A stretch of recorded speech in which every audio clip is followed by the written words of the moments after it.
Hello guys. कल हमने पढ़ा था विपरीत स्वर और समवृत स्वर। विपरीत क्या होता है? विपरीत होता है बिल्कुल नीचे वाला स्वर। और समवृत क्या होता है? समवृत होता है जो हम ऊंची आवाज़ में बोलते हैं, जैसे ई, तो वो समवृत स्वर हुआ, है ना। इतना अगर आपने नोट कर लेना है, विपरीत और समवृत। ठीक है। आज हम पढ़ेंगे जीवा की सक्रियता के आधार पर स्वरों की 3 भेद होते हैं। एक है अगर स्वर, मध्य स्वर और पश्च स्वर। अगर स्वर कौन होते हैं? वे स्वर जिनके उच्चारण के समय जीवा का अग्र भाग कुछ ऊपर उठा हो। अग्र भाग मतलब आगे का भाग। जब आप उनका उच्चारण करेंगे तो आपकी जीभ जो है आगे से ऊपर उठ जाएगी। जैसे ई, ए। मध्य स्वर वे स्वर जिनके उच्चारण में जीवा का मध्य भाग कुछ ऊपर उठा हो, मध्य स्वर कहलाते हैं, जैसे अ।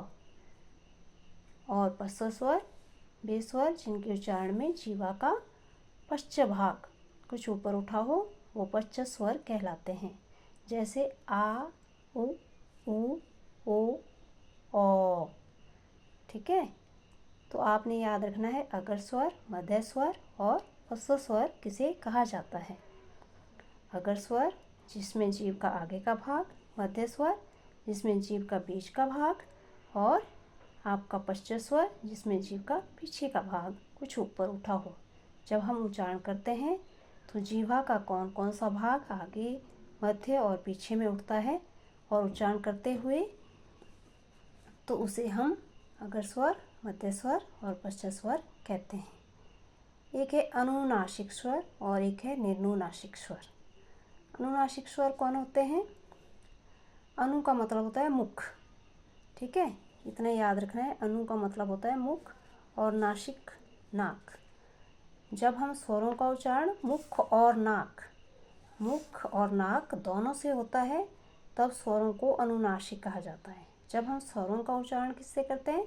मुख और नाक दोनों से करते हैं, तब उन्हें अनुनासिक कहा जाता है।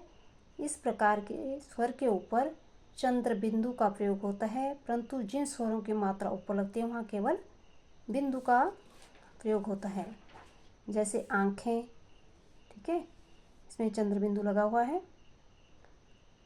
ठीक है, तो एक है अनुनासिक स्वर। अनुनासिक स्वर हम मुंह और नाक दोनों का प्रयोग करते हैं उच्चारण करते इसमें। ठीक है, तो आवाज़ जो है दोनों से गूंजती है, तो अनुनासिक स्वर हो गया, जैसे आँखें। ठीक है, निर्नुनासिक स्वर जिन स्वरों का उच्चारण केवल नीर हो गया, मतलब नहीं होता है, जिसका उच्चारण केवल किससे होता है? मुख से ही होता है, वे क्या होते हैं? निर्नुनासिक स्वर कहलाते हैं, जैसे अभी, कभी आदि। ठीक है, अभी, कभी आदि। तो ये हो गए आपके अनुनासिक स्वर और निर्नुनासिक स्वर। कल हम पढ़ेंगे आपके उच्चारण के स्थान पर व्यंजन के भेद। ठीक है, ओके, बाय बाय।